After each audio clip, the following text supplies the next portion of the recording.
রমজান মাসে কেউ যদি ৬টা শর্ত পালন করে রমজান মাসে রোজা রাখতে পারে, তাহলে আল্লাহর ওই বান্দা তখন আর বান্দা থাকবে না, আল্লাহ তাআলার বন্ধুতে পরিণত হবে। সুবহানাল্লাহ।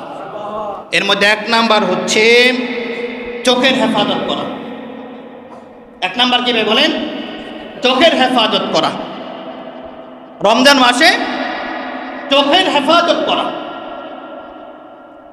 বলে যে চোখের তো আমরা বিভিন্ন প্রকারের গুনাহ করি। বর্তমান যুবকরা এই চোখ দ্বারা অত্যাধিক হারে গুনাহ করে, চোখের কিনা করে, চোখ দ্বারা অশ্লীল বেহায়াপনা দৃশ্যগুলো কি করে মোবাইলের মধ্যে ধারণ করে করে সংগ্রহ করে করে দুমছে দেদারসে রাতকে রাত কাটাই দিতেছে। আমি অভিভাবক হওয়ার পরেও আমি কখনো আমার সন্তানের মোবাইল তালাশ করি না যে আমার সন্তান এই মোবাইল দ্বারা রাত্রবেলা জেগে জেগে জেগে জেগে কোন গুনাহগুলো করতেছে। এই জন্য ভাই ৬টি শর্তের ১ নাম্বার শর্ত কি বলেন? ১ নাম্বার শর্ত হচ্ছে চোখের হেফাজত করা। কিসের হেফাজত করা ভাই? চোখের হেফাজত করা। ২ নাম্বার হচ্ছে মুখের হেফাজত করা। ২ নাম্বার হচ্ছে মুখের হেফাজত করা। আল্লাহ নবী জনাবে মুহাম্মদুর রাসূলুল্লাহ সাল্লাল্লাহু আলাইহি ওয়াসাল্লাম হাদিস শরীফের মধ্যে বলেছেন, মান সালিমাল মুসলিমুনা মিন লিসানিহি ওয়া ইয়াদিহি, বলে যে প্রকৃত মুসলমান হচ্ছে ওই ব্যক্তি যে ব্যক্তির হাত এবং জবান থেকে অপর মুসলমান নিরাপদ থাকে। এই জন্য বলেন যে রমজান মাসে আমি আমার মুখটাকে হেফাজত করব, মুখটাকে হেফাজত করব।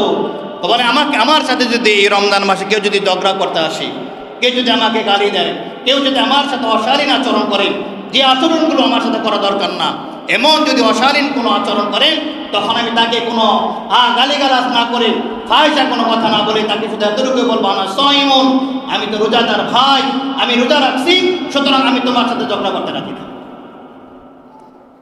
অপর হাদিসের মধ্যে আল্লাহ নবী জনাবে মুহাম্মদুর রাসূলুল্লাহ সাল্লাল্লাহু আলাইহি ওয়াসাল্লাম বলেন যে তোমরা যদি আমাকে 2টা জিনিসের গ্যারান্টি দিতে পারো। কয়টা জিনিসের বলেন? কয়টা জিনিস? 2টা জিনিস। আল্লাহ নবী জনাবে মুহাম্মদুর রাসূলুল্লাহ সাল্লাল্লাহু আলাইহি ওয়াসাল্লাম বলেন যে তোমরা যদি আমাকে 2টা জিনিসের গ্যারান্টি দিতে পারো, তাহলে আমি নবী মুহাম্মদ তোমাদেরকে জান্নাতের গ্যারান্টি দেব। সুবহানাল্লাহ। কিসের গ্যারান্টি দিবে বলেন? জান্নাতের গ্যারান্টি। ভাই কিসের? জান্নাতের। কয়টা জিনিস হেফাজতের মাধ্যমে? 2টা জিনিস হেফাজতের মাধ্যমে। আল্লাহ নবী জনাবে মুহাম্মদুর রাসূলুল্লাহ সাল্লাল্লাহু আলাইহি ওয়াসাল্লাম বলেন যে তোমরা যদি আমাকে 2টা জিনিসের গ্যারান্টি দিতে পারো, আমি নবী মুহাম্মদ তোমাদেরকে জান্নাতের গ্যারান্টি দেব। এর মধ্যে একটা হচ্ছে জবানের হেফাজত, আর একটা হচ্ছে লজ্জাস্থানের হেফাজত। লজ্জাস্থানের হেফাজত এবং জবানের হেফাজত। আল্লাহ নবী জনাবে মুহাম্মদুর রাসূলুল্লাহ সাল্লাল্লাহু আলাইহি ওয়াসাল্লাম হাদিস শরীফের মধ্যে বলেন যে তোমরা আমাকে লজ্জাস্থান এবং জবানের হেফাজতের গ্যারান্টি দাও, আমি নবী মুহাম্মদ তোমাদের জান্নাতের গ্যারান্টি দেব। সুবহানাল্লাহ। এই জন্য ভাই 2 নাম্বার শর্ত কি বলেন? 2 নাম্বার শর্ত হচ্ছে রমজান মাসে জবানের হেফাজত করা। রমজান মাসে জবানের হেফাজত করা। 3 নাম্বার হচ্ছে কানের হেফাজত করা। 3 নাম্বার কানের হেফাজত করা। জবানের হেফাজতের সাথে কানের হেফাজতের সম্পর্ক আছে। কেমন সম্পর্ক? বলে যে মানুষ জবান দ্বারা চোখগুলো করে আরেকজন কি করে? কান দ্বারা শ্রবণ করে। কান দ্বারা শ্রবণ করে না? একজনে বলে জবান দ্বারা, আরেকজনে কি করে? কান দ্বারা শ্রবণ করে। কি করে? গীবত কি করে? বারবার শুনতে থাকে, বারবার শুনতে থাকে, বারবার শুনতে থাকে। বলেন যে গীবত এত মারাত্মক একটা ব্যাধি। বলেন যে গীবত, এটা গীবাতের মতো মজা লাগে। গীবত কিসের মতো মজা লাগে ভাই? গীবাতের মতো মজা লাগে। এই জন্য দেখবেন যে এই মানুষটা মসজিদে ঢুকছে, ঢোকার পরে নামাজ আদায় করছে, নামাজ আদায় করার পর দেখবেন যে নামাজের পরে কিছু সুন্নত আমল আছে। বলেন যে দেখবেন এই মানুষটার সুন্নত আমলগুলো করতে ভালো লাগে না। মানুষগুলো কি করে? নামাজের সালাম ফেরানো শেষ সাথে সাথে কি করে মসজিদ থেকে বের হয়ে যায়। বলেন যে ওই একই মানুষ, যেই মানুষের মসজিদের সময়টার অনেক মূল্য, কিন্তু ওই একই মানুষ মসজিদ থেকে বের হইয়া আরেকজনের সাথে আধা ঘন্টা কি করতেছে? দাঁড়ায় দাঁড়ায় দাঁড়ায় দাঁড়ায় মসজিদের মাঠের মধ্যে দাঁড়ায় দাঁড়ায় কি করতেছে? অন্যের সমালোচনা করতেছে। এটা তার কাছে খুব ভালো লাগে। হ্যাঁ ভাই, এই জন্য আমি আমার জবানের হেফাজত করব, আমি আমার চোখের হেফাজত করব। 3 নাম্বার হচ্ছে আমি আমার কানের হেফাজত করব। বিভিন্ন প্রকারের ফাহিশা, গান বাজনা এগুলোতে কি করবো? এইবার রমজান মাসে কি করব? আমি আমার কানগুলোকে কি করব? হেফাজত করব। যদি আমি আমার কানগুলোকে হেফাজত করতে পারি তাহলে বলেন যে তুমি তখন আল্লাহ তাআলার বান্দা থেকে তুমি আল্লাহ তাআলার বন্ধুতে রূপান্তরিত হইবে। সুবহানাল্লাহ। 4 নাম্বার হচ্ছে অঙ্গ প্রত্যঙ্গের হেফাজত করা। 4 নাম্বার কি বলেন ভাই? অঙ্গ প্রত্যঙ্গের হেফাজত করা। অঙ্গ প্রত্যঙ্গ দ্বারা মানুষ গুনাহ করে না? করেন যে মানুষ দেখবেন যখন কোনো গুনাহ করে তখন এই গুনাহে দেখেন যে এই বিষয়গুলো 6টা শর্ত কিভাবে আসছে। বলেন যে দেখবেন যে মানুষ সর্বপ্রথম চোখ দ্বারা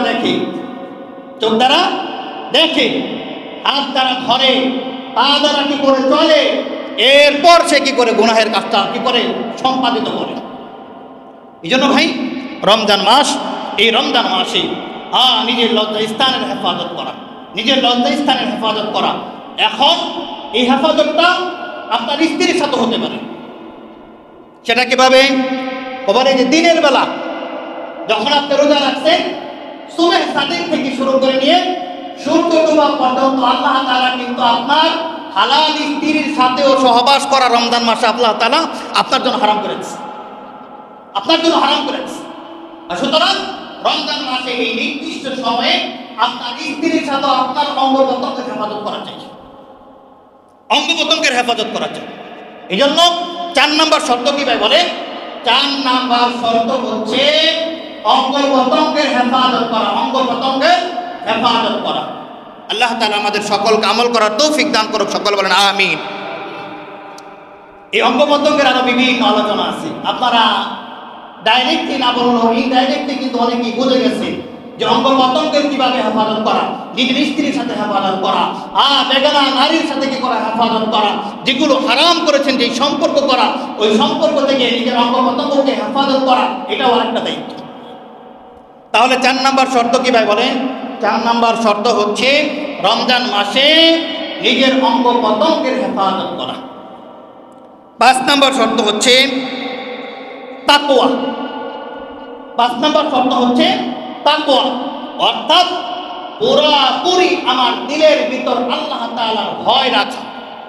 পুরাপুরি আল্লাহ তাআলার ভয় আমার দিলের ভিতরে রাখা, এটা হচ্ছে অন্তরের ভিতর আল্লাহ তাআলার ভয় রাখা। এই জন্য আমি যখন রমজান মাসে রোজা রাখবো, রোজা রাখার পরে আমার ভিতরে এই ধারণা কখনোই আমি পোষণ করবো না, আমি আমার দিলের ভিতরে কখনোই এই ধারণা পোষণ করব না যে আমার রোজাটা মনে হয় অমুকের রোজার চাইতে ভালো হয়েছে, আমার রোজাটা মনে হয় অমুকের রোজার চাইতে ভালো হয়েছে। কখনোই আমি এই ধারণা করব না, কারণ আপনি কিন্তু কারো দিলের খবর জানেন না। দিলের খবর একমাত্র আল্লাহ তাআলাই জানে যে কার রোজার হালত কোন অবস্থা। এই জন্য ভাই 5 নাম্বার কি শর্ত ভাই বলেন? 5 নাম্বার শর্ত হচ্ছে তাকওয়া, অর্থাৎ আল্লাহ তাআলার ভয় আমার দিলের ভিতর পরিপূর্ণভাবে রাখা। 6 নাম্বার শর্ত হচ্ছে হালাল খাবার খেয়ে রোজা রাখা। এই জন্য আমি আপনাদেরকে মাঝে মাঝে বলি যে হালাল খাবারের এত পাওয়ার, বলেন যে এই জামানার কেউ যদি হালাল খাবার খাওয়ার পরে আল্লাহ তাআলার কাছে যেই দোয়া করবে, আল্লাহ তাআলার কাছে হালাল খাবার খাওয়ার পরে বান্দা আল্লাহ তাআলার কাছে এই জামানায় এসেও যেই দোয়া করবে, বলেন হালাল খাবারের এত পাওয়ার, আল্লাহ তাআলা সাথে সাথে বান্দার ওই দোয়াগুলোকে কবুল করে নেবেন। সুবহানাল্লাহ। الحمد لله نحمده ونستعينه ونستغفره ونعوذ بالله من شرور أنفسنا ومن سيئات أعمالنا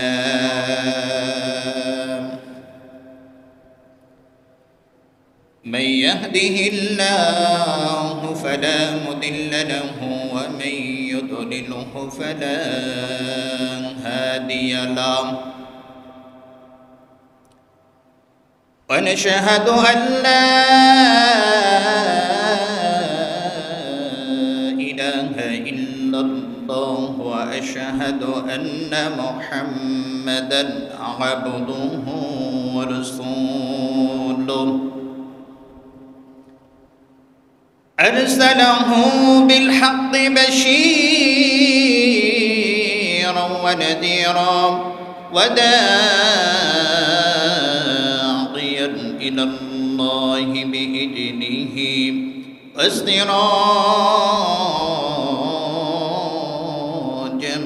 منيرا.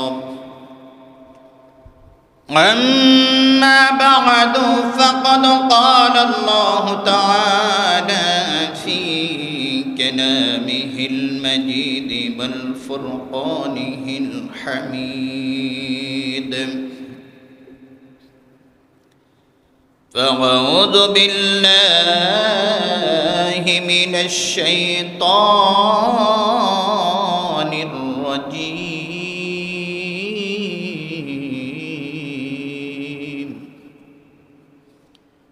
بسم الله الرحمن الرحيم.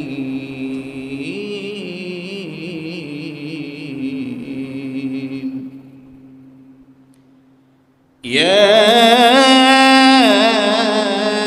أيها الذين آمنوا كتب عليكم الصيام كما كتب على الذين من قبلكم لعلكم تتقون.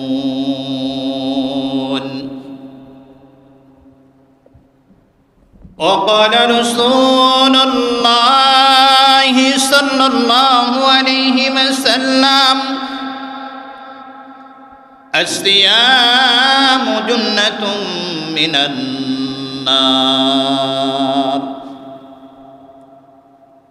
وقال رسول الله صلى الله عليه وسلم: من صام رمضان إيمانا واحتسابا غفر له ما تقدم من ذنبه،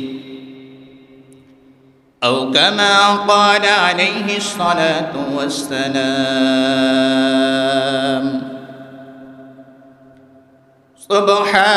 سبحانك لا علم لنا إلا ما علمتنا إنك أنت العليم الحكيم.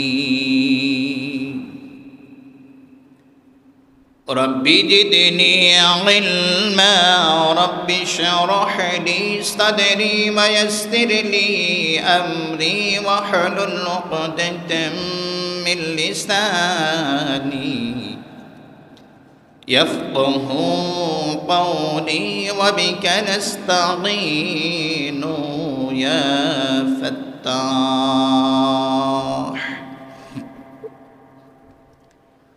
সকলে মহব্বতের সাথে দরুদ ইব্রাহিম পড়ি। আল্লাহুম্মা সাল্লি আলা মুহাম্মাদিন ওয়া আলা আলি মুহাম্মাদ কামা সাল্লাইতা আলা ইব্রাহিম ওয়া আলা আলি ইব্রাহিম ইন্নাকা হামিদুম মাজিদ। اللهم بارك على محمد وعلى آل محمد كما باركت على إبراهيم وعلى آل إبراهيم إنك حميد مجيد।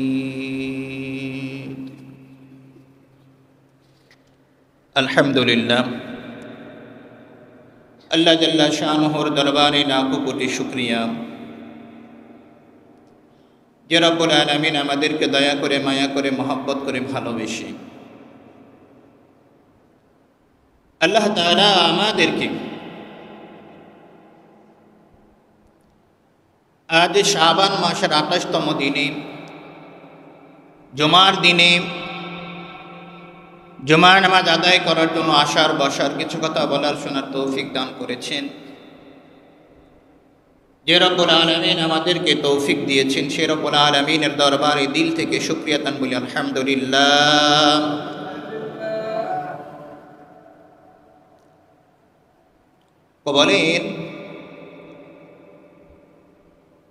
বলেন যে যত দামি তার জন্য প্রস্তুতিটা তত দামি হয়।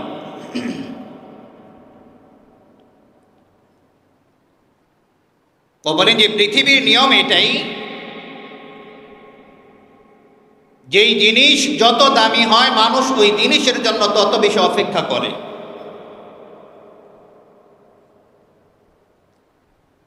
এই জন্য আজ শাবান মাসের 28তম দিন।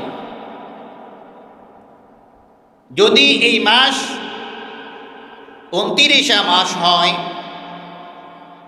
তাহলে আশা করা যায় যে আগামী রবিবার দিন একটা প্রথম রোজা পূর্ণ হয়ে যাবে ইনশাআল্লাহ।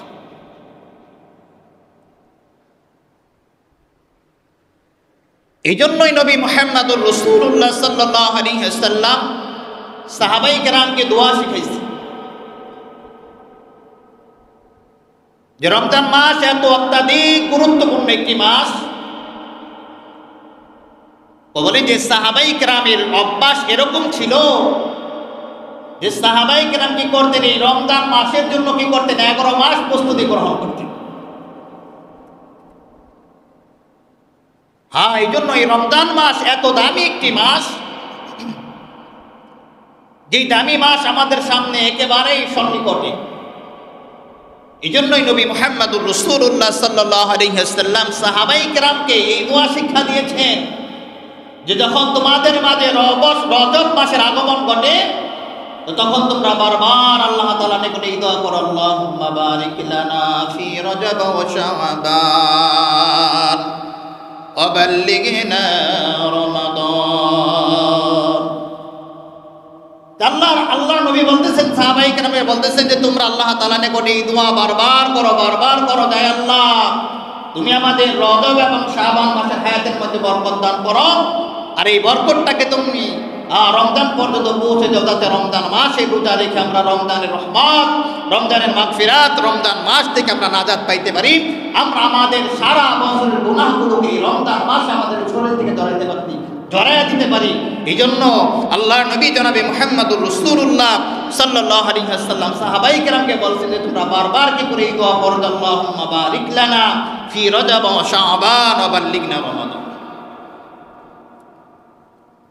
এই জন্য ভাই, যেহেতু রমজানের আগে এটাই আমাদের শেষ জুমা, পরের যে জুমা আসবে সেটা রমজানের মধ্যে পড়বে।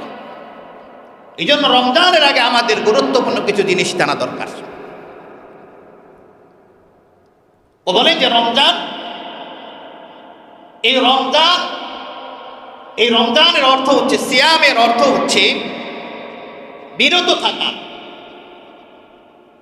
কি থেকে বিরত থাকা? ও বলেন যে স্ত্রীর সহবাস থেকে বিরত থাকা।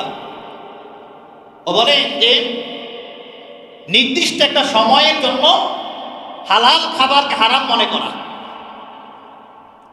হালাল খাবার থেকে নির্দিষ্ট একটা সময়ের জন্য বিরত থাকার নামই হচ্ছে রমজানের রোজা। ও বলেন যে রমজানের রোজা, এই রমজান মাসের রোজা থেকে আমি পরিপূর্ণভাবে নিজেকে কিভাবে গুনাহ থেকে পবিত্র করতে পারব।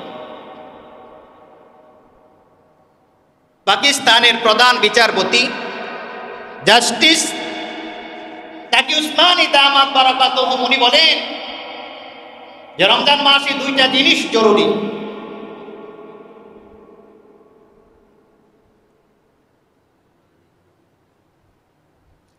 রমজান মাসে 2টা জিনিস অত্যাধিক জরুরি। তাকি উসমানী দামাত বারাকাতুহু ওনাকে বর্তমান বিশ্বের সবচাইতে বড় আলেম বলা হয়। উনি বলেন যে রমজান মাসে 2টা জিনিস মানুষের জন্য অত্যাধিক জরুরি। এর মধ্যে একটা হচ্ছে গুনাহ ছেড়ে দেওয়া। 1 নম্বরে কি বলেন? গুনাহ ছেড়ে দেওয়া। আপনারা আমার কথা বুঝে থাকলে বলেন তো, রমজান মাসে কয়টা জিনিস বান্দার জন্য অত্যাধিক জরুরি? কয়টা জিনিস বলেন? দুইটা জিনিস। কয়টা জিনিস? দুইটা জিনিস। বলেন কয়টা জিনিস? দুইটা জিনিস। এক নম্বরে কি? গুনাহ ছেড়ে দেওয়া। এক নম্বরে গুনাহ ছেড়ে দেওয়া। দুই নাম্বার হচ্ছে এই রমজান মাসে আল্লাহ তাআলার সাথে অধিক হারে সম্পর্ক জোড়ানো। অধিক হারে সম্পর্ক জোড়ানো। ও বলে যে গুনাহ এমন একটি জিনিস, এই জন্য আমি আপনাদেরকে গত জুমার আগের জুমায় একটা প্রশ্ন করেছিলাম যে আপনারা বলেন তো, জাহান্নামে যাওয়ার জন্য কত প্রকারের গুনাহ দরকার, বা জাহান্নামে যাওয়ার জন্য কয়টা গুনাহ দরকার? তার উত্তর হচ্ছে জাহান্নামে যাওয়ার জন্য একটা গুনাহই যথেষ্ট। একটা গুনাহই যথেষ্ট। এই জন্যই তো আল্লাহ তাআলা বলেছেন যে ফামান ইয়ামাল মিসকালা যাররাতিন খায়রান ইয়ারা ওয়া মান ইয়ামাল মিসকালা যাররাতিন শাররান ইয়ারা। গুনাহ এমন একটি জিনিস যে আপনি জাররা থেকে জাররা পরিমাণ যদি একটা গুনাহ করেন, ওই গুনাহটা আপনার কাঁধের দুই ফেরেশতা আপনার জন্য লিপিবদ্ধ করে রাখবে। সেটা যদি নেক আমল হয় তাহলে আপনার ডান কাঁধের ফেরেশতা লাগবে, আর যদি বদ আমল হয় তাহলে বাম কাঁধের ফেরেশতা লাগবে। এবার বলেন তো জাররার পরিমাণ কতটুকু? বলেন যে জাররার পরিমাণ হচ্ছে একটা সরিষা দানাকে যদি 16 ভাগ করা হয়, এই 16 ভাগের 1 ভাগকে বলা হচ্ছে জাররা পরিমাণ। বলেন যে কারো যদি এই জাররা পরিমাণ বদ আমল নিয়ে যদি কেউ কিয়ামতের মাঠে উঠে, বলেন যে জাররা পরিমাণ বদ আমল তার শরীরে থাকার কারণে আল্লাহ তাআলা তাকে জাহান্নামের মধ্যে নিক্ষেপ করবেন। নাউযুবিল্লাহ। এই জন্য তাকে উসমানী সাহেব দামাত বারাকাতুহু উনি বলেন, উনি বলতেছেন যে রমজান মাস আসতে তো রমজান মাসে তোমার জন্য দুইটা জিনিস জরুরি।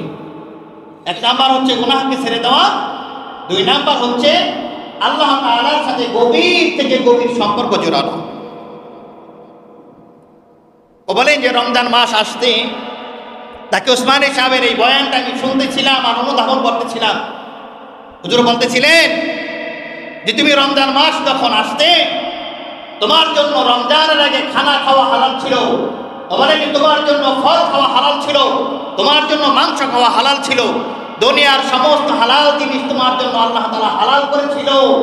ও বলে যে ওই হালাল জিনিসগুলো তুমি যখন ভোর রাত্রে উঠে কি করছো, সেহরি খাইছো, তো সেহরি খাওয়ার পর থেকে নিয়ে সূর্য ডোবার আগ পর্যন্ত বলে যে তুমি মানুষ, তুমি কি করেছো, রোজা রাখার কারণে হালাল জিনিসগুলোকে নির্দিষ্ট একটা সময়ের জন্য কি করেছো, তুমি হালাল জিনিসটাকে তুমি কি করেছো, হারাম করে দিয়েছো।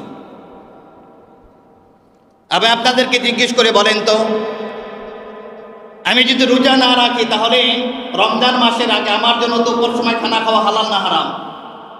হালাল। খানা খাওয়া হালাল, আমার জন্য ফল খাওয়া হালাল। ও বলেন তো রমজানের আগে আমার জন্য ঘুষ খাওয়া হালাল না হারাম? হালাল না হারাম? ঘুষ খাওয়া হালাল না হারাম? রমজানের আগে ঘুষ খাওয়া হালাল না হারাম? হারাম। রমজানের আগে সুদ খাওয়া হালাল না হারাম? হারাম। রমজানের আগে জুয়া খেলা হালাল না হারাম? হারাম। রমজানের আগে খেলচিনি খাওয়া হালাল না হারাম? ও বলেন যে হারাম। রমজানের আগে ইয়াবা খাওয়া হালাল না হারাম? ও বলেন যে হারাম। রমজানের আগে গুনাহ করা জায়েজ না নাজায়েজ? ও বলেন যে রমজানের আগে গুনাহ করা নাজায়েজ?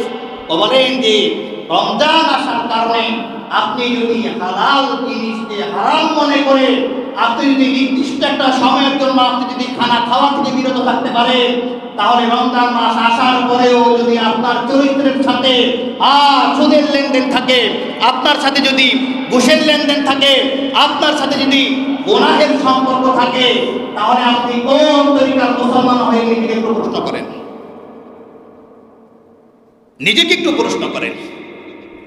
ও বলেন যে আপনি হালাল জিনিসকে রমজান আসার কারণে নির্দিষ্ট একটা সময়ের জন্য আপনি ওই জিনিসটাকে খাওয়া আপনার জন্য হারাম মনে করতেছেন, অথচ রমজান আসার পরেও আপনি আপনার গুনাহ থেকে নিজেকে হেফাজত করতে পারেন না, চোখকে হেফাজত করতে পারেন না, কানকে হেফাজত করতে পারেন না, লজ্জাস্থানকে হেফাজত করতে পারেন না, শরীরের অঙ্গ প্রত্যঙ্গগুলোকে হেফাজত করতে পারেন না, হালাল খাবার খাইতে পারেন না, তাহলে আপনি কোন তরিকার মুসলমান? এবার আপনি নিজে নিজেকে প্রশ্ন করেন। ও বলেন যে আমার রোজা কবুল হয় কি হয় না এটা কিভাবে বুঝবো? ও বলেন যে আপনার আমল আপনাকে বলে দিবে, আপনার আমল আপনাকে বলে দিবে যে আপনার রমজানের রোজাকে আপনার কবুল হয়েছে তো হয় না। হ্যাঁ, এই জন্য তাকে উসমান ইসাব দামাত বারাকাতুহু উনি বলেন যে রমজান মাসে দুইটা জিনিস জরুরি, অত্যাধিক জরুরি। ও বলে যে মানুষ যখন খানা খায়, দামি দামি খাবার খায়, ও বলে যে দামি দামি খাওয়ার পরে এটা যখন পেটের মধ্যে কিছুক্ষণ এটা যখন অবস্থান করে, পরে যে হালাল খাবারগুলো তখন এটা নাপাক একটা জিনিসে রূপান্তরিত হয়, এটা দুর্গন্ধ জাতীয় একটা জিনিস হয়ে যায়। ও বলে যে সমাজের কোনো বুদ্ধিমান মানুষ কেমন আছে, যদি কাউকে এক পেয়ালা দুর্গন্ধযুক্ত পায়খানায় বলে যে তুমি এগুলো খাও, এই সমাজের কোনো বুদ্ধিমান মানুষ আছে যে সেইগুলোকে ভক্ষণ করবে? কেউ করবে না। যেই সমাজের বলদ মানুষ, ও বলে যে সেও যদি এগুলোকে দেখে তাহলে না ছিটকাবে। ও বলে যে আপনার হালাল খাবার আপনার পেটের ভিতরে যাওয়ার পরে নির্দিষ্ট একটা সময় থাকার পরে ওটা অপবিত্র হয়ে দুর্গন্ধ হওয়ার পরে এত দুর্গন্ধ হয় যেটাকে আপনি গ্রহণ করতে রাজি নয়। ও বলে যে আপনি দৈনন্দিন যে গুনাহগুলো করতেছেন, এই গুনাহের দুর্গন্ধ এত মারাত্মক, বলে যে পৃথিবীর সব দুর্গন্ধ থেকে মারাত্মক দুর্গন্ধ হচ্ছে মানুষের গুনাহের দুর্গন্ধ। মানুষের গুনাহের দুর্গন্ধ হচ্ছে সবথেকে মারাত্মক গুনাহ, সবথেকে মারাত্মক দুর্গন্ধ।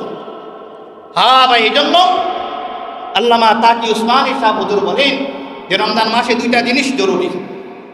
বলেন রমজান মাসে কয়টা জিনিস জরুরি? বলেন দুইটা জিনিস। এক নম্বরে কি? গুনাহকে ছেড়ে দেওয়া। এক নম্বরে গুনাহকে ছেড়ে দেওয়া। রমজান মাসে এক নম্বর কাজ কি বলেন ভাই? এক নম্বর কাজ কি বলেন? গুনাহকে ছেড়ে দেওয়া, সেটা যেই প্রকারের গুনাহ। এই জন্য বলেন ভাই যে রমজান মাসে তাকে উসমানী সাহেব হুজুর কি বলেন যে দুইটা জিনিস অত্যাধিক জরুরি, দুইটা জিনিস অত্যাধিক জরুরি। এর মধ্যে এক নাম্বার বিষয় হচ্ছে গুনাহকে ছেড়ে দেওয়া, গুনাহকে ছেড়ে দেওয়া।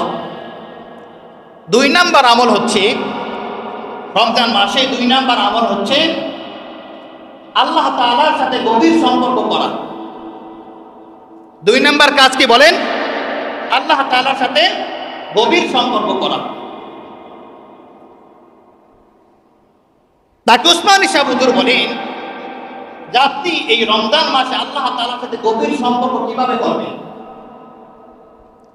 এ কথা বোঝাতে গিয়ে তাকে উসমানী সাহেব হুজুর বলেন যে রমজানের আগে তোমার পক্ষে যে আমলগুলো সম্ভব নয়, যে আমলগুলো করা তোমার পক্ষে সম্ভবপর হয় নাই, বলেন যে রমজানের মধ্যে তুমি সেই আমলগুলোকে অধিক হারে করে, অর্থাৎ এক কথায় নফল ইবাদত, রমজানের আগে যে নফল ইবাদত করা আর নফল ইবাদতগুলো করা আমার পক্ষে করা সম্ভবপর হয় নাই, বলেন যে ওই আমলগুলো রমজান মাসে অধিক হারে করে আল্লাহ তাআলার নৈকট্য অর্জন করা।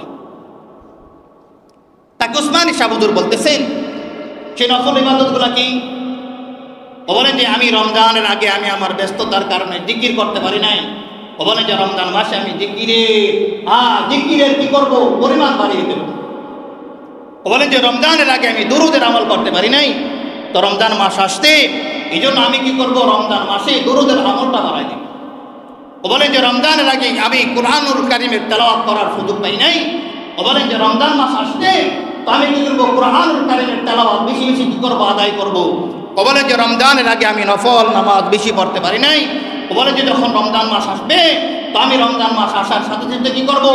নফল নামাজের পরিমাণ আগের চাইতে বাড়াই দিব। নবী মুহাম্মদুর রাসূলুল্লাহ সাল্লাল্লাহু আলাইহি ওয়াসাল্লাম বলেন যে রমজান মাস এত দামি মাস, রমজান মাস এত দামি মাস।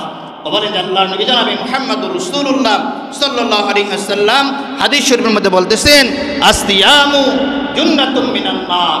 বলেন যে রমজান তো এমন একটি মাস, বলেন যে তোমার এই রমজান আর তোমার জাহান্নাম, বলেন যে জাহান্নাম আর রমজানের মধ্যে এত একটা গভীর সম্পর্ক।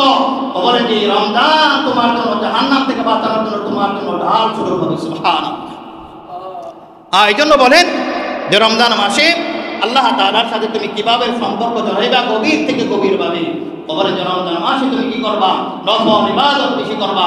এই জন্য নবী মুহাম্মদ রাসূলুল্লাহ সাল্লাল্লাহু আলাইহি ওয়াসাল্লাম হাদিস শরীফের মধ্যে ফরমান যে রমজান মাসে তুমি যদি একটা নফল ইবাদত করো, রমজান মাসে তুমি যদি একটা নফল ইবাদত করো, তো আল্লাহ তাআলা তোমার আমল নামার মধ্যে রমজানের বাহিরে তুমি একটা ফরজ আমল করার কারণে যে সওয়াব পাইতা, বলে রমজান মাসে তুমি একটা নফল ইবাদত করার কারণে আল্লাহ তাআলা তোমার আমল নামার ভিতর রমজান মাসে নফল ইবাদতের বিনিময়ে আল্লাহ তাআলা তোমার আমল নামার ভিতর ফরজ একটা আমল করার সওয়াব লিপিবদ্ধ করে দিবেন। সুবহানাল্লাহ। আর নবী মুহাম্মদ রাসূলুল্লাহ সাল্লাল্লাহু আলাইহি ওয়াসাল্লাম হাদিস শরীফের মধ্যে বলেন, আর রমজান মাসে যদি তুমি একটা ফরজ ইবাদত করো, একটি ফরজের বিনিময়ে আল্লাহ তাআলা তোমার আমল নামার ভিতর 70টি ফরজ আমল করার সওয়াব আল্লাহ তাআলা লিপিবদ্ধ করে দিবেন। সুবহানাল্লাহ। এইজন্য ভাই রমজান মাস অত্যাধিক দামি মাস, রমজান মাস অত্যাধিক দামি মাস। আপনারা আমার এতক্ষণের কথা বুঝে থাকলে বলেন তো যে তাকি উসমানী সাহেব হুজুর দামাত বারাকাতুহুম উনি রমজান মাসে কয়টা জিনিসের কথা জরুরি বলছেন? বলেন তো কয়টা জিনিসের কথা জরুরি বলছেন? দুইটা জিনিস। কয়টা জিনিস? দুইটা জিনিস। এক নাম্বার হচ্ছে গুনাহকে ছেড়ে দেওয়া, দুই নাম্বার হচ্ছে নফল ইবাদতের মাধ্যমে আল্লাহ তাআলার অধিক থেকে অধিক নৈকট্যতা অর্জন করা। এখন আবার এই গুনাহ থেকে বাঁচার জন্য বলে যে রমজান মাসে যদি কেউ 6টা শর্তে, কয়টা শর্তে বলেন? রমজান মাসে যদি কেউ 6টা শর্ত পালন করে রোজা রাখতে পারে, কথাটা খেয়াল করে শুনবেন, রমজান মাসে কেউ যদি 6টা শর্ত পালন করে রমজান মাসে রোজা রাখতে পারে, তাহলে আল্লাহর ওই বান্দা তখন আর বান্দা থাকবেন, আল্লাহ তাআলার বন্ধুতে পরিণত হবে। সুবহানাল্লাহ। কয়টা শর্ত বলেন? 6টা শর্ত। কয়টা শর্ত? 6টা শর্ত। 6টা শর্ত। কয়টা শর্ত? 6টা শর্ত। এর মধ্যে এক নাম্বার হচ্ছে চোখের হেফাজত করা। এক নাম্বার কি ভাই বলেন? চোখের হেফাজত করা। রমজান মাসে চোখের হেফাজত করা। বলে যে চোখের তো আমরা বিভিন্ন প্রকারের গুনাহ করি, চোখের বিভিন্ন প্রকারের গুনাহ করি। বলেন যে এখন যদি এই চোখের গুনাহ বয়ান করতে যায় তাহলে এখানে আবার আধা ঘন্টা সময় লাগবে। এই জন্য আমি আপনাদেরকে সংক্ষিপ্ত আকারে যে 6টা শর্ত মানিয়া যদি কেউ রমজান মাসে রোজা রাখতে পারে, যদি কেউ রমজান মাসে 6টা শর্ত পালন করতে পারে, বলে যে এই 6টা শর্ত এত অত্যাধিক দামি এত অত্যাধিক দামি 6টা আমল, বলে যে এই 6টা আমল যদি এই রমজান মাসে কেউ করতে পারে, তখন এই বান্দা তখন আল্লাহ তাআলার বন্ধুতে পরিণত হয়।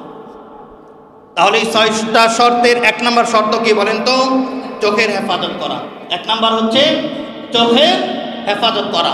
চোখের আমরা বিভিন্ন প্রকারের গুনাহ করি। বর্তমান যুবকরা এই চোখ দ্বারা কি করে? অধিক হারে কি করে? মোবাইলের মাধ্যমে কি করে? গুনাহ করে। করে কি করে না বলেন? করে কি করে না বলেন? চোখ দ্বারা দেখে দেখে কি করে? মোবাইল দেখি, এমন এমন গান শুনে যে গানের অর্থ সে জানে না। আমি একদিন রাস্তা দিয়ে যাইতেছিলাম, এক যুবক দেখলাম যে একটা গান চালাইছে, হিন্দি গান। তা আমি যুবকটাকে বললাম যে ভাই তুমি যে গানটার অর্থ জানো? যুবকটা একটা মুস্কি হাসিদা বললেন যে হুজুর নাম তো জানি না। তা আমি বললাম তাহলে তুমি কি শুনো? তুমি এই গানটার অর্থই জানো না, তুমি কি শুনতেছো তুমি নিজেই জানো না, তাহলে তুমি কি শুনতেছো? ভাই এই জন্য বর্তমান যুবকরা এই চোখ দ্বারা অত্যাধিক হারে গুনাহ করে, চোখের জিনা করে, চোখ দ্বারা অশ্লীল বেহাপনা দৃশ্যগুলো কি করে মোবাইলের মধ্যে ধারণ করে সংগ্রহ করে দুমছে দেদারছে রাতকে রাত কাটাই দিতেছে। আমি অভিভাবক হওয়ার পরেও আমি কখনো আমার সন্তানের মোবাইল তালাশ করি না যে আমার সন্তান এই মোবাইল দ্বারা রাত্রবেলা জেগে কোন গুনাহগুলো করতেছে। এই জন্য ভাই 6টি শর্তের এক নম্বর শর্ত কি বলেন?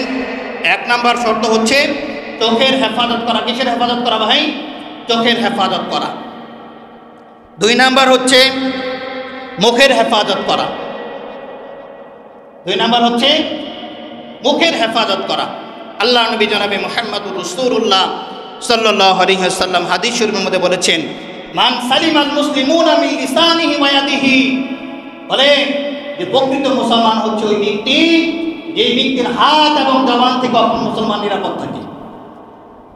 এই জন্য বলেন যে রমজান মাসে আমি আমার মুখটাকে হেফাজত করব, মুখটাকে হেফাজত করব।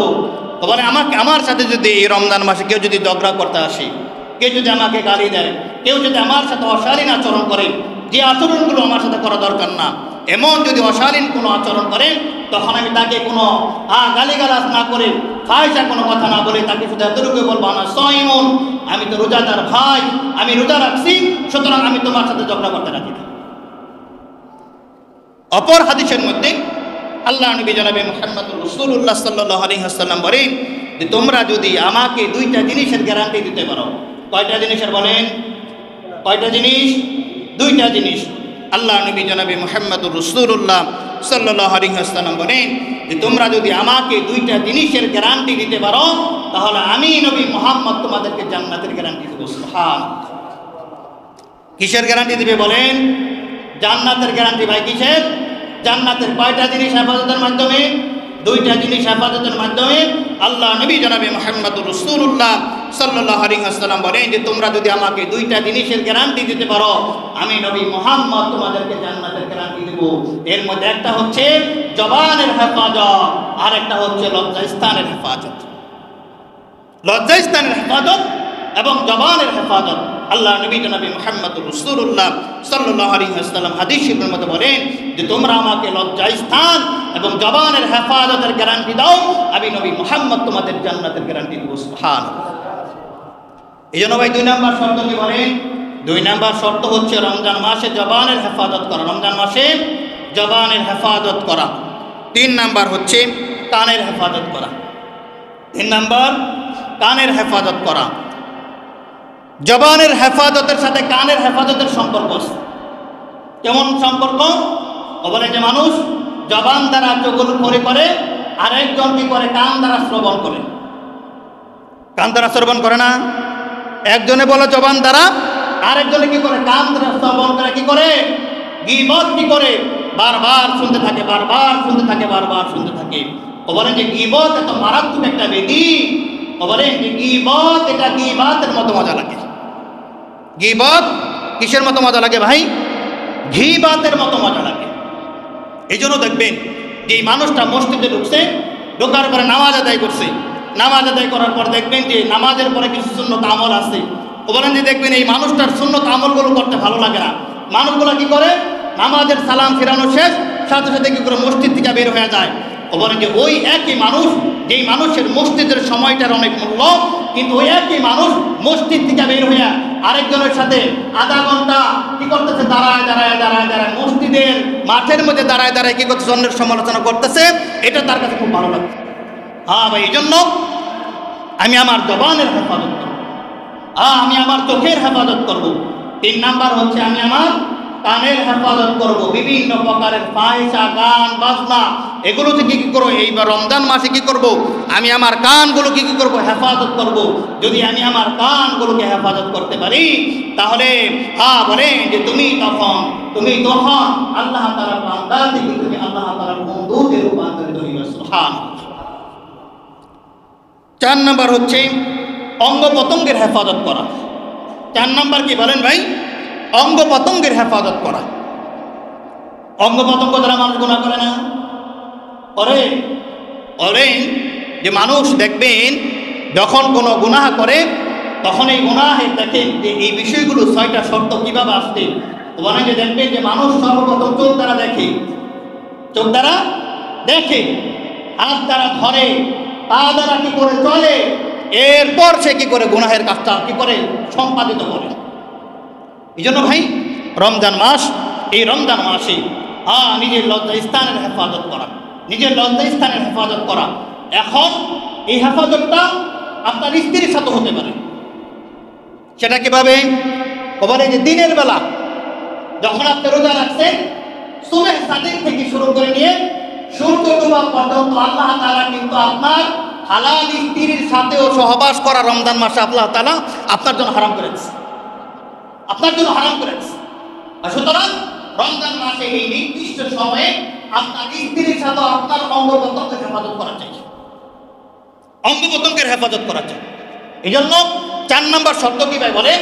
4 নম্বর শর্ত হচ্ছে অঙ্গ প্রত্যঙ্গের হেফাজত করা, অঙ্গ প্রত্যঙ্গের হেফাজত করা। আল্লাহ তাআলা আমাদের সকলকে আমল করার তৌফিক দান করুক, সকল বলেন আমিন। এই অঙ্গ প্রত্যঙ্গের আরো বিভিন্ন আলোচনা আছে, আপনারা ডাইরেক্টলি না বললেও ইনডাইরেক্টলি কিন্তু অনেকেই বুঝে গেছে যে অঙ্গ প্রত্যঙ্গের কিভাবে হেফাজত করা, নিজের স্ত্রীর সাথে হেফাজত করা, বেগানা নারীর সাথে কি করা হেফাজত করা, যেগুলো হারাম করেছেন যে সম্পর্ক করা, ওই সম্পর্ক থেকে নিজের অঙ্গ প্রত্যঙ্গকে হেফাজত করা, এটাও আরেকটা দায়িত্ব। তাহলে 4 নম্বর শর্ত কি ভাই বলেন? 4 নম্বর শর্ত হচ্ছে রমজান মাসে নিজের অঙ্গ প্রত্যঙ্গের হেফাজত করা। 5 নম্বর শর্ত হচ্ছে তাকওয়া। 5 নম্বর শর্ত হচ্ছে তাকওয়া, অর্থাৎ পুরাপুরি আমার দিলের ভিতর আল্লাহ তাআলার ভয় রাখা, পুরাপুরি আল্লাহ তাআলার ভয় আমার দিলের ভিতরে রাখা। এটা হচ্ছে অন্তরের ভিতর আল্লাহ তাআলার ভয় রাখা। এই জন্য আমি যখন রমজান মাসে রোজা রাখবো, রোজা রাখার পরে আমার ভিতরে এই ধারণা কখনোই আমি পোষণ করবো না, আমি আমার দিলের ভিতরে কখনোই এই ধারণা পোষণ করব না যে আমার রোজাটা মনে হয় অমুকের রোজার চাইতে ভালো হয়েছে, আমার রোজাটা মনে হয় অমুকের রোজার চাইতে ভালো হয়েছে। কখনোই আমি এই ধারণা করব না, কারণ আপনি কিন্তু কারো দিলের খবর জানেন না। দিলের খবর একমাত্র আল্লাহ তাআলাই জানেন যে কার রোজার হালত কোন অবস্থা। এই জন্য ভাই 5 নম্বর কি শর্ত ভাই বলেন? 5 নম্বর শর্ত হচ্ছে তাকওয়া, অর্থাৎ আল্লাহ তাআলার ভয় আমার দিলের ভিতর পরিপূর্ণভাবে রাখা। 6 নম্বর শর্ত হচ্ছে হালাল খাবার খেয়ে রোজা রাখা, হালাল খাবার খেয়ে রোজা রাখা। এই জন্য আমি আপনাদেরকে মাঝে মাঝে বলি যে হালাল খাবারের এত পাওয়ার, হালাল খাবারের এত পাওয়ার, হালাল খাবারের এত পাওয়ার।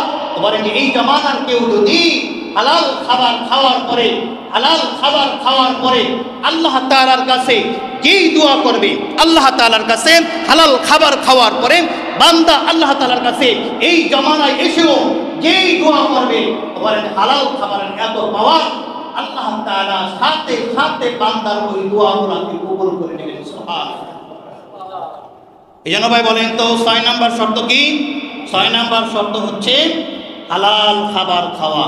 এই জন্য ভাই রমজান মাস অত্যাধিক দামি মাস, রমজান মাস অত্যাধিক দামি মাস।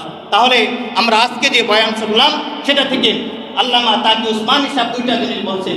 একটা হচ্ছে গুনাহ ছেড়ে দেওয়া, 2 নাম্বার হচ্ছে নফল ইবাদতের মাধ্যমে আল্লাহ তাআলার সাথে সম্পর্ক জোড়ানো।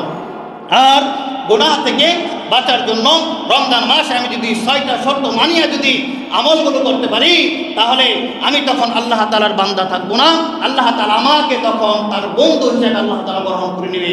এর মধ্যে 1 নম্বর শর্ত হচ্ছে চোখের হেফাজত করা, 2 নম্বর শর্ত হচ্ছে কানের হেফাজত করা, 3 নম্বর শর্ত হচ্ছে জবানের হেফাজত করা, 4 নম্বর শর্ত হচ্ছে অঙ্গ প্রত্যঙ্গের হেফাজত করা, 5 নম্বর শর্ত হচ্ছে আল্লাহ তাআলার ভয় আমার দিলের ভিতর পরিপূর্ণভাবে রাখা, আর 6 নম্বর শর্ত হচ্ছে হালাল রিজিক ভক্ষণ করে যদি আমি রমজান মাসে রোজা রাখতে পারি, তাহলে আশা করা যায় আল্লাহ তাআলা আমার রমজানের ইবাদতগুলো কবুল করবেন। আর আমার বিনিময়ে আল্লাহ তাআলা, আল্লাহ নবী জনাবে মুহাম্মদুর রাসূলুল্লাহ সাল্লাল্লাহু আলাইহি ওয়াসাল্লাম বলেন যে আল্লাহ তাআলা হাদিসে কুদসির মধ্যে বলেছেন যে এই রোজা স্বয়ং আমি আল্লাহ তাআলার জন্য, আর এই রোজার প্রতিদান স্বয়ং আমি আল্লাহ তাআলাই আমি আমার বান্দাদেরকে দান করব। সুবহানাল্লাহ। এই জন্য আসুন আল্লাহ তাআলা আমাদেরকে এই 6টি শর্ত এবং তাকি উসমানী সাহেব ওনার বয়ানের মধ্যে যে 2টা কথা বলেছেন, গুনাহ ছেড়ে দেওয়া এবং নফল ইবাদতের মাধ্যমে আল্লাহ তাআলার নৈকট্যতা অর্জন করা, 6টা এবং এই 2টা, এই 8টা আমল আল্লাহ তাআলা আমাদেরকে এই রমজান মাসে আমাদেরকে অধিক হারে করার তৌফিক দান করো। এবং সাথে সাথে আল্লাহ তাআলা আমাদেরকে এই রমজান থেকে আল্লাহ তাআলার পরিপূর্ণ নৈকট্যতা অর্জন করে আল্লাহ তাআলা আমাদের শরীরকে বিগত 11 মাসের যে গুনাহগুলো হয়েছে, আমাদের শরীরের মধ্যে জমা হয়েছে, এই গুনাহগুলোকে আল্লাহ তাআলা আমাদের জড়ানোর তৌফিক দান করুক। সকলে বলেন আমিন। আমি আপনাদেরকে আরেকটা ঘোষণা দিতেছি, সেটা হচ্ছে এবার আমাদের যে সাহারি এবং ইফতারের সময় নির্ধারণ করা হয়েছে যে ক্যালেন্ডারগুলোতে, এই ক্যালেন্ডারগুলোর মধ্যে অনেক বিতর্ক তৈরি হয়েছে। এই জন্য আমরা আমাদের ইউনিয়নের সমস্ত ওলামায়ে কেরাম বৈশা গত বছর যেরকম ভাবে ছিল ওটার মধ্যে একটু সামঞ্জস্য রয়েছে, আমরা নিজেরা একটা সময় নির্ধারণ করছি। এই জন্য আমাদের মসজিদ থেকে, অর্থাৎ আমাদের মসজিদ থেকে আজান হওয়ার আগে এবং আমরা সেহরি খাওয়ার সময় শেষ, এই কথা ততক্ষণ পর্যন্ত না বলবো আপনারা সেহরি খাওয়া শেষ করবেন না, প্লাস আপনার ইফতার ততক্ষণ পর্যন্ত করবেন না। আল্লাহ তাআলা আমাদের সকলকে প্রত্যেকটি কথার উপর আমল করার তৌফিক দান করুক। দ্বিতীয়টা কথা বললাম, প্রত্যেকটি কথার উপর আমাকে এবং সকলকে পুরাপুরিভাবে আমল করার তৌফিক দান করুক। সকল বলেন